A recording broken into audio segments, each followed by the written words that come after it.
कल से जो दूसरा हमारा मुद्दा है जिसके ऊपर हम बात करनी चाह रहे हैं वो है एक लड़की, पंजाब की लड़की है वो कुलविंदर कौर। चंडीगढ़ एयरपोर्ट के ऊपर जिस तरीके के का वो दिखाया गया है मीडिया के माध्यम से कि कंगना रनौत के साथ उसकी हाथापाई हुई, थप्पड़ मारने की भी बात आई है, उस पूरी की पूरी कहानी के ऊपर अगर जात मारोगे तो पिछले कल ही मेरे साथ भाजपा का एक नेता हरजीत ग्रेवाल एक चैनल के ऊपर डिबेट में था। वहाँ पे उन्होंने माना है, बाद में कहानी जो गढ़ेंगे वो सत्ता में या सत्ताधारी लोग जो भी चाहे वो कर सकते हैं, लेकिन वहाँ पे उन्होंने ये माना कि असल मुद्दा ये था कि मोबाइल और पर्स जब चेकिंग होती है तो वो आप भी सब ने एयरपोर्ट पर गए होंगे, बहुत सारे सभी ने सफ़र किया होगा एयर में, और वहाँ पे जब चेकिंग होती है सबका सामान निकलवा लिया जाता है। तो वो अगर वहाँ पे उन मुलाजमों ने उनको रोका कि भाई ये अपना सामान यहाँ निकालो, अगर वो सामान निकालने की बजाय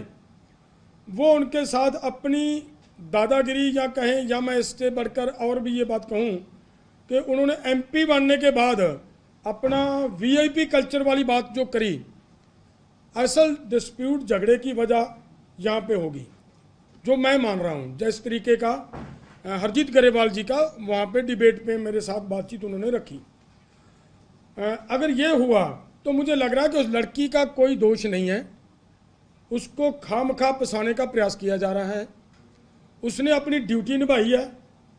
ड्यूटी निभाते निभाते हो सकता है ये आपको और हम सबको पता है कि कंगना रनौत का जो उनका पिछला ट्रैक है, जिस तरीके की वो बोली बोलती है, जिस तरीके की उसकी वर्डिंग है, उस वहाँ पे उनकी कहा सुनी हुई हो, उस कहा सुनी की वजह वो थप्पड़ हो और उसको बाद में पेश ऐसा करने का प्रयास किया हो कि भाई ये तो ये कहा गया वो कहा गया। उन्होंने वहाँ पे पता नहीं कितना कहाँ पर कुछ हुआ होगा, ये सब इन्वेस्टिगेशन का विषय है, उसमें वो चर्चा अभी करनी मेरा ख्याल है ठीक नहीं कि समय से पहले कर रहे होंगे हम। अभी यहाँ से प्रेस कॉन्फ्रेंस के बाद हमारी कोशिश है कि डीजीपी साहब के साथ हम दोनों फोरम मिल जाकर मिलेंगे, उनको ये बात कहेंगे कि किसी तरह का भी उस लड़की के साथ अन्याय नहीं होना चाहिए। मैं ये कहना चाह रहा हूँ प्रेस के माध्यम से, देखिए अगर वो लड़की की बात को भी ध्यान में ले लें कि लड़की ये कह रही है कि इसने किसान आंदोलन के दौरान ये कहा कि जो लेडीज़ आ रही हैं वो 100 150 रुपया लेकर आ रही हैं, 200 रुपया लेकर आ रही हैं, अगर वो बात भी अगर मान ली जाए तो हमारी ही एक माता ने, हमारी ही एक बहन ने केस डाल रखा है, आज तक उसके ऊपर समनिंग तक नहीं हुई। अगर आज तक उसके ऊपर समनिंग तक नहीं हुई तो पूरे के पूरे सिस्टम की ये गलती है। अगर उसी समय उसके ऊपर समनिंग हो जाती, प्रशासन उसी समय सरकार उसके ऊपर संज्ञान ले लेती कि भाई ऐसा शब्द बोलना ठीक नहीं है जो आप एक कम्युनिटी के लोगों के खिलाफ बोल रहे हो, तो मेरा ख्याल है आज ये घटना ना घटती। इसकी जिम्मेदार वो सिस्टम है, वो सरकार भी है जिन्होंने उनको खुले छोड़ा कि आप जो चीज चाहे बोल सकते हो। और आगे बढ़कर मैं ये भी चाह रहा हूं कि कल से उन्होंने उसके लास्ट में एंड में उन्होंने क्या बोला कि पंजाब के अंदर आतंकवाद है, यहां पे वक्फवादी हैं, ये फैल रहा है। मैं ये पूछना चाह रहा हूं कि पंजाब के आप मीडिया वाले सभी भाई बैठे हैं, कभी कभी दिखा पंजाब के अंदर कोई आतंकवाद जैसी बात? सभी पंजाब के अंदर हिंदू, मुस्लिम, सिख, ईसाई सब मिलकर एक साथ रह रहे हैं, और ऐसे पंजाब के अंदर आकर पोलराइजेशन करके लोगों को, देश को एक रखने का दावा करने वाली पार्टी उस देश के अंदर ये जहर उगलने का जो काम किया, मैं ये चाहूंगा कि उनके खिलाफ इस तरीके की बोली बोलने की वजह के कारण मुकदमा दर्ज करना चाहिए। हमारी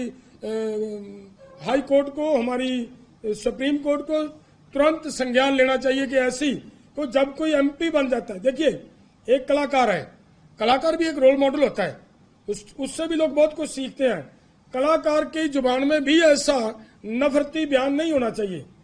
और उससे आगे बढ़कर जब वो एक मेंबर पार्लियामेंट बन जाए, देश की एकता रखने के लिए उसके कंधों के ऊपर वजन आ जाए, उसकी जिम्मेदारी बन जाए, तब तो उसको इस तरह का कोई बयान नहीं कर देना चाहिए। उन्होंने ये बयान दिया, बहुत निंदनीय है, और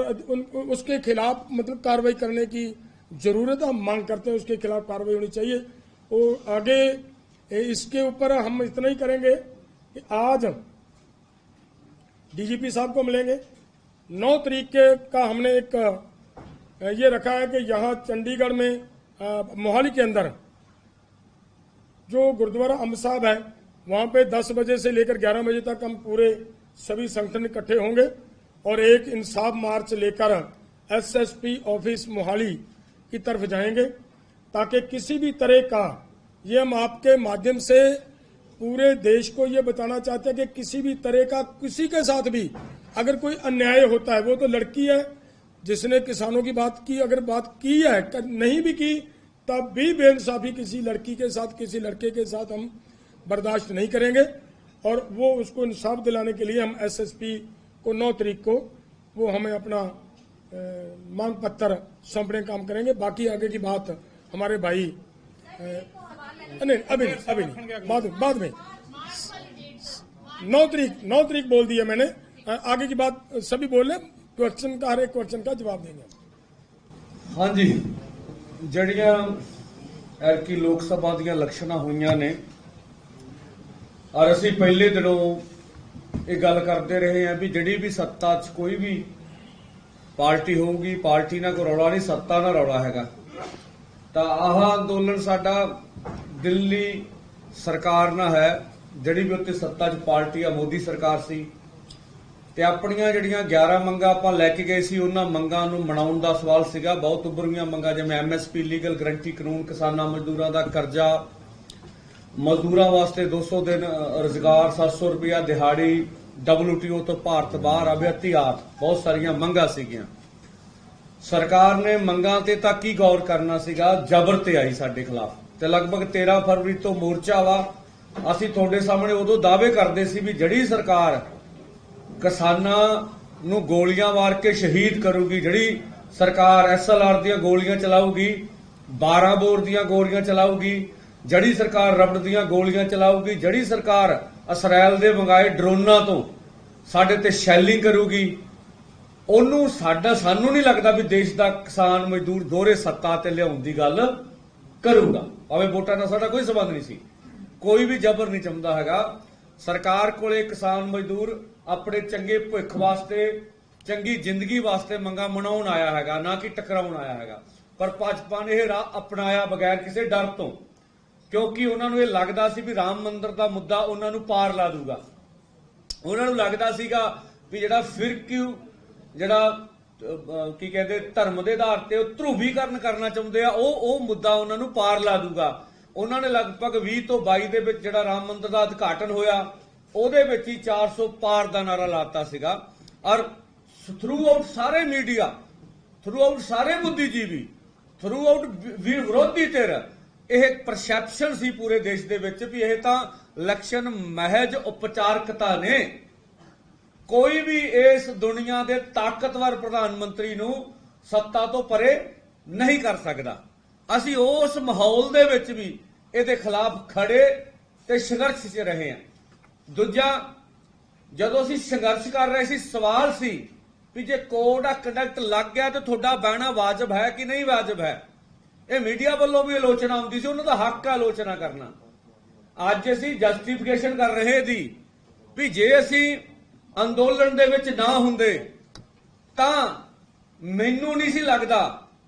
ਵੀ ਸਾਡਾ ਕਿਸਾਨਾਂ ਮਜ਼ਦੂਰਾਂ ਦਾ ਮੁੱਦਾ ਦੇਸ਼ ਦੀ ਰਾਜਨੀਤੀ ਦੇ ਏਜੰਡੇ ਤੇ ਹੋਣਾ ਸੀ। ਔਰ ਅੱਜ ਅਸੀਂ ਦੇਸ਼ ਦੀ ਰਾਜਨੀਤੀ ਨੂੰ ਮੁੱਦਿਆਂ ਤੇ ਖਿੱਚ ਕੇ ਲਿਆਂਦਾ ਵਾ। ਜਿਹੜਾ ਮੋਦੀ ਸਾਹਿਬ ਦਾ ਅਖੌਤੀ ਵਿਕਾਸ ਮਾਡਲ ਸੀ, ਜਿਹੜਾ ਅਖੌਤੀ ਵਿਕਾਸ ਸੀਗਾ, ਉਹਨੂੰ ਵੀ ਤੋੜਿਆ ਹੈਗਾ।